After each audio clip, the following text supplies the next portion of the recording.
Olá, meus amigos do canal Fé Ativa, muito boa noite. Que o nosso Deus e bendito Pai abençoe a sua vida e também a vida de sua família, que Ele o guarde e o proteja de todo mal. Olha, esses dias tivemos aí, infelizmente, aquele grande terremoto na Turquia, onde as últimas informações davam conta de que quase 17 mil pessoas haviam perdido a vida, haviam falecido por conta desse terremoto. Alguns dias depois, houve um outro terremoto em Israel, perto ali, não é?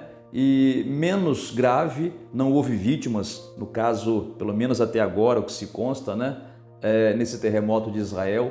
Mas quando vemos isso, a gente começa a perceber que os terremotos, eles estão acontecendo cada vez com mais frequência e também cada vez com maior intensidade, quer dizer, cada vez mais fortes, não é? E isso é diferente de toda a história, porque terremoto sempre aconteceu. Durante toda a história, desde que Adão pecou, terremotos acontecem. Mas nos últimos tempos, nós percebemos, e a própria ciência mostra, que os terremotos estão acontecendo cada vez com mais frequência, não é? E também com maior intensidade. E o que isso tem a ver com a gente?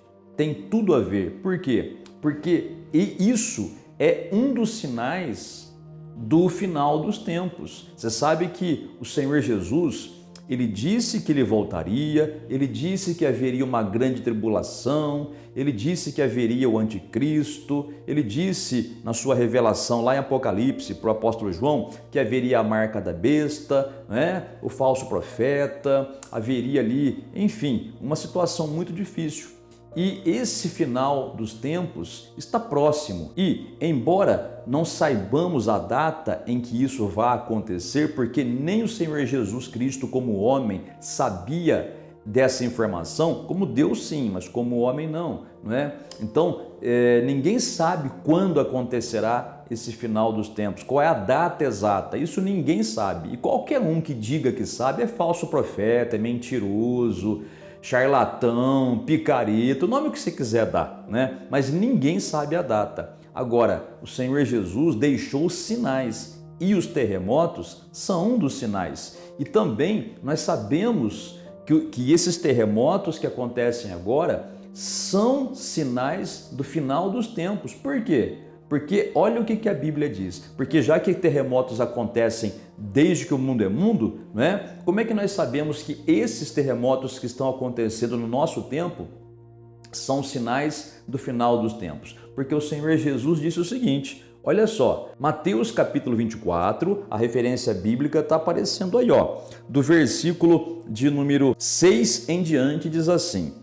O texto ele fala mais coisa, tá? Mas eu vou só apenas ler aquilo que importa para hoje aqui. Olha só. E certamente ouvireis falar de guerras e rumores de guerras. Isso acontece no mundo todo, tá? Vede, não vos assusteis, porque é necessário assim acontecer, mas ainda não é o fim. As guerras estão acontecendo para lá e para cá, né? Mas o fim não chegou ainda, né? Versículo 7.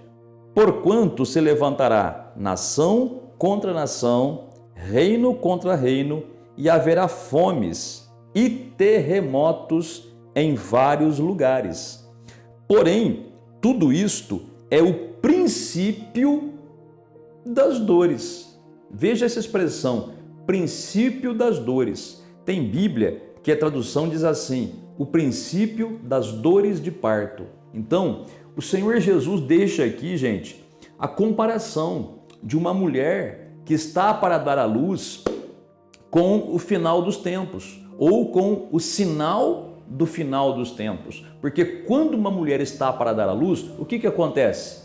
Ela começa a ter contração, não é? Então, dá aquela contração, aí dá um tempo, depois dá de novo a contração, aí dá mais um tempo, não é? Aí a contração começa a acontecer com mais frequência e com maior intensidade, igual aos terremotos que estão acontecendo hoje, gente. Cada vez com mais frequência e cada vez mais fortes. Assim a contração da mulher também, não é? Então, antes da criança nascer, começa a ter contração mais fraca, depois vai aumentando a intensidade da contração, maior as dores, né? E também cada vez mais perto uma contração da outra, até chegar ao ponto que a criança tem que nascer. Então, tudo isso que estamos vendo hoje, não é?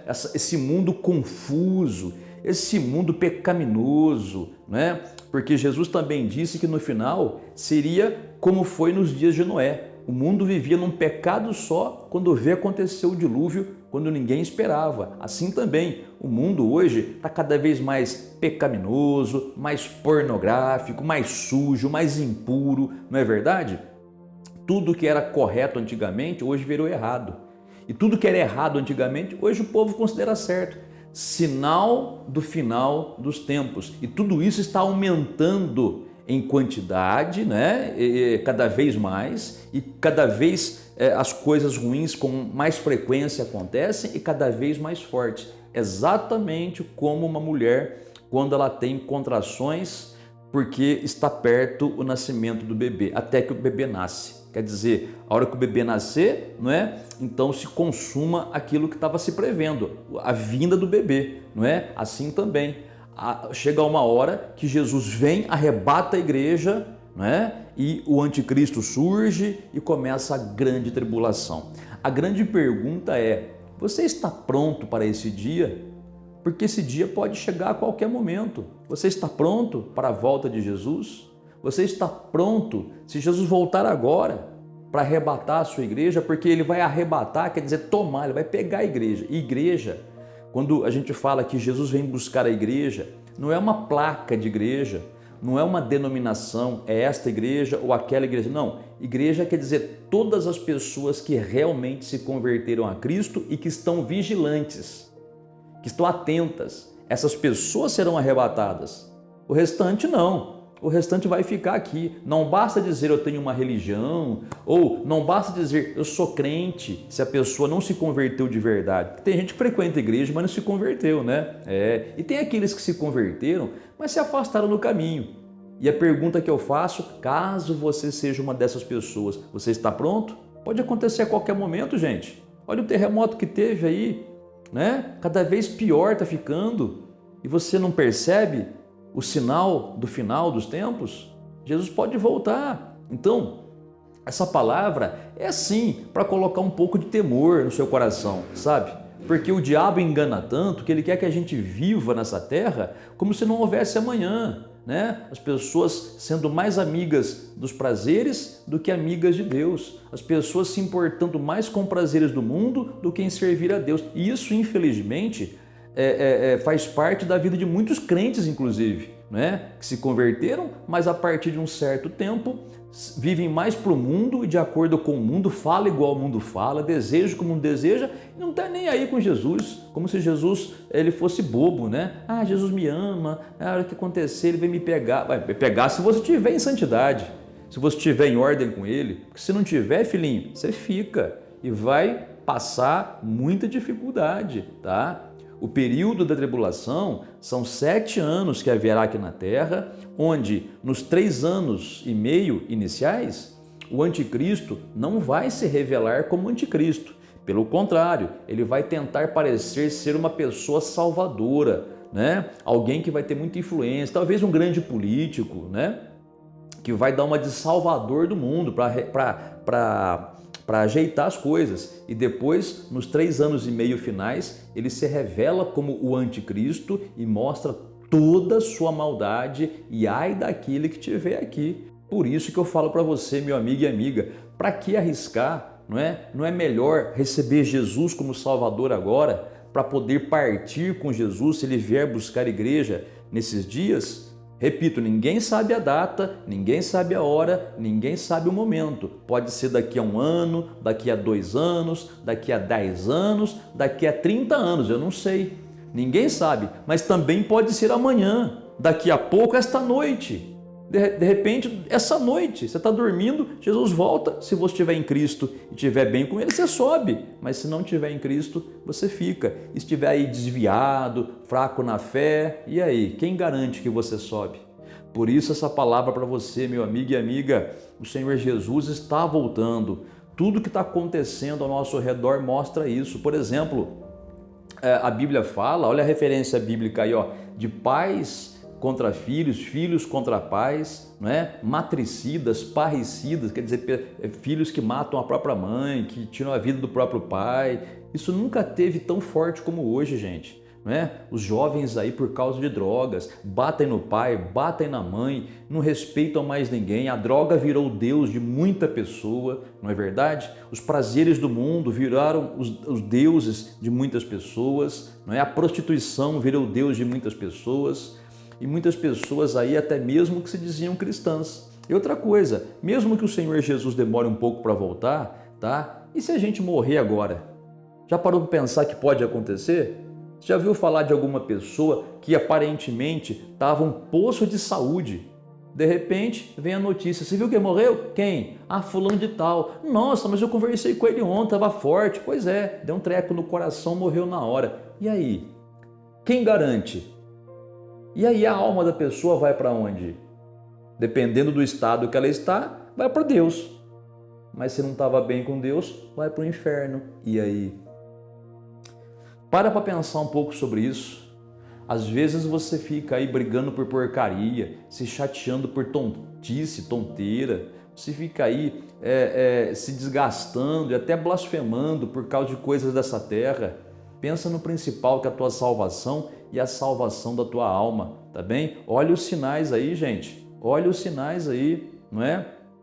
A Bíblia fala que o amor de muitos crentes no final dos tempos esfriaria. O amor esfriou na vida de muitos crentes, né? Um embicado com o outro, um magoado com o outro, né? Não se importam mais com a salvação das pessoas. E aí, como é que faz? Bom, essa palavra é para a gente meditar e pensar, mas é também para a gente tomar atitude, né? A atitude de mudar o nosso comportamento diante do Senhor, sabe? De servi-lo de coração, abandonar o que é errado, abandonar o pecado, estar bem na presença do Pai, para que, se a gente fechar os olhos, estejamos lá, no céu, né? Se Jesus voltar, nos leva junto com Ele. Olha que glória, né? E o tempo que Ele demorar para voltar, que demore. Mas o importante é você estar bem na presença dEle, tá bom? Vamos orar a Deus agora? Vamos orar. E nessa oração, coloque também, né, diante de Deus, os sobreviventes do terremoto, lá da Turquia, estão bem longe de nós, né? Mas há pessoas lá, e você sabe, no meio daquele pessoal também há crentes. Há pessoas que aceitaram Jesus, que devido ao terremoto estão sofrendo. Então vamos orar por eles também, não é? Orar por aquelas famílias que estão desabrigadas, mesmo que elas não sejam de Cristo, mesmo que tenham lá a religião delas, são seres humanos que Deus gostaria de ver salvos em Cristo. Vamos orar por eles também, tá bem? Oremos ao Pai. Ah, quer pegar um copo com água lá? Pega lá. Pega um copo com água, coloca perto do seu aparelho aí e vamos falar com Deus. Se você quiser, se não quiser, não precisa pegar a água. Está bem? Oremos ao Pai. Nosso Deus e Pai bendito e santo, muito obrigado porque o Senhor é um Deus de misericórdia. Tanto isso é verdade, Pai, que o Senhor nos deixou na Tua palavra a revelação das coisas que vão acontecer. Ou seja, o Senhor não nos deixa sem saber das coisas, o Senhor não nos deixa ignorantes das coisas que vão acontecer, o Senhor nos faz saber da Tua vontade, Pai. Então eu te peço, meu Deus, por essa pessoa que ora comigo, essa pessoa que precisa voltar a se aquecer na fé, essa pessoa que precisa voltar às primeiras obras, no primeiro amor, meu Pai. Essa pessoa que entende que o final está se aproximando e ela quer se reconciliar com o Senhor. Então, meu Deus, perdoa essa pessoa, ajuda essa vida, que ela tenha uma nova oportunidade, Pai. Abençoa todas essas pessoas que estão orando comigo, curando, libertando, dando a provisão. E também eu te peço, meu Pai, que o Senhor abençoe, o Senhor visite lá, meu Pai, aquela região da Turquia, onde houve esse terremoto do inferno, mas ajuda aquelas pessoas, Pai, que o Senhor dê toda a condição para que eles possam recomeçar a vida, para que eles possam reconstruir as suas cidades, as suas casas, para que eles tenham abrigo, tenham, meu Pai, a provisão do Senhor e principalmente, Pai, que o Senhor possa usar lá pessoas para proclamarem o Teu santo nome, para que aquelas pessoas também possam conhecer ao Senhor. Pai amado, Pai santo, te peço também, abençoa este copo com água, o qual pela fé recebemos de tuas mãos abençoado, em nome do Senhor Jesus. Muito obrigado. Amém. E graças a Deus. Glória a Deus. Louvado seja o nome do Senhor. Você colocou a água aí? Quer beber? Beba da água aí então. Não colocou? Não tem problema. Mas medita nessa palavra, está bem? Olha tudo que está acontecendo ao nosso redor, gente. Nós que temos um pouco mais de idade, né? Nós podemos fazer uma comparação. Como era a vida um tempo atrás e como era a vida hoje. Muitas coisas que aconteciam no passado e muitas coisas estranhas que estão acontecendo hoje, né? Exatamente aquilo que o Senhor Jesus falou, é o princípio das dores. Enquanto a mulher não chega o tempo dela ter o bebê, tá tudo bem, né? Tá lá com o barrigão, aquela coisa toda, né? De repente dá a primeira contração, aí ela já fica alerta, né? E depois vem a outra contração, aí começa a vir cada vez mais, com mais intensidade, até nascer o bebê. Os primeiros sinais já estão aí, né? E aí? Pode acontecer a qualquer momento a volta do Senhor. Esteja preparado, tá bom? Pense mais nas coisas do alto do que nas coisas daqui da terra. Deus te abençoe muito, tenha você uma excelente noite e até o próximo vídeo.